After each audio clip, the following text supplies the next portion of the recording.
Hey YouTube, it's ICU and welcome to the 37th episode of Best Tech Info and Rumors. To start off, I want to preface this episode by saying it's going to be a little bit shorter than normal because there hasn't been a lot of interesting tech news in the past 2 days. First, I want to talk about Google. The CEO of Google, Larry Page, actually announced today that they purchased Motorola for a staggering $12.5 billion. Now, they did this to quote-unquote supercharge Android because they think that if they can build the hardware and the software for their devices, then they can make more money and they can do it better. And this is probably to compete with Apple more because Apple has been doing this since the release of the original iPhone. Now, with that said, Google will still allow other manufacturers such as HTC to use Android on their devices. And they also said with the acquisition of Motorola, it will function as a separate company, but it will still be run by Google. Moving on, German officials seized iPhone 5s on July 21st. Now, this story was recently made available to the public, and the German officials are working with Apple to determine the legitimacy and the origin of these iPhone 5s. Now, they believe that they're fake. However, they probably wanted to make sure that the two men racked up as many charges as possible. In other news, Apple was extremely close to releasing a 3G compatible MacBook Pro. Now, the 2007 prototype actually went up on eBay just the other day, and in an interview with USA Today, Steve Jobs said that they didn't release the 3G compatible MacBook Pro because they didn't want their users to feel like they were locked into one specific carrier. Now, that's kind of ironic when you think about the iPhone and its history. From 2007 until earlier this year, the iPhone has been exclusively available through AT&T, but as I'm sure all of you know, it is now available on Verizon.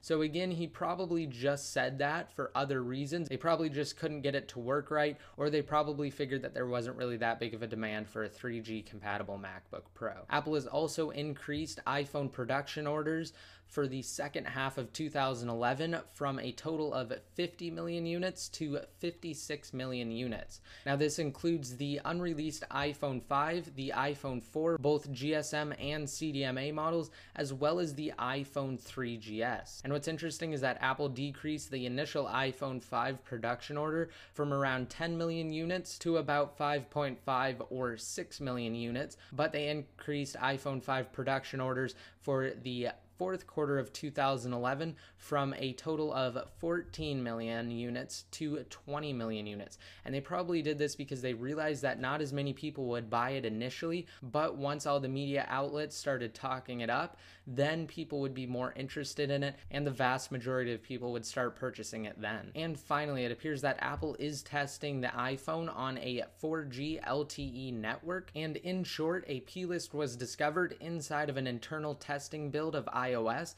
that contains a line of code that points to the fact that they're testing the iPhone on a 4G LTE network, and it said that they're using one of their major carrier partners for this 4G LTE iPhone prototype. Now, while this is good news, this doesn't necessarily mean that the iPhone 5 or iPhone 4S will be 4G compatible. It just means that they're testing it and that a 4G LTE compatible iPhone will definitely be created in the foreseeable future. So that's it for this episode. I hope you guys liked it. Please remember to rate it up, hit that subscribe button if you want to be notified every time I release a new video. And for the question of the day, let me know down below in the comment section, what do you guys think about Google's purchase of Motorola? Do you think it's a good idea? Do you think that they should have just created their own hardware without actually purchasing a company that already does that? And do you guys think that this will affect iPhone sales at all? I will also have links to everything I talked about in today's episode down below, as well as links to my Facebook page and Twitter accounts.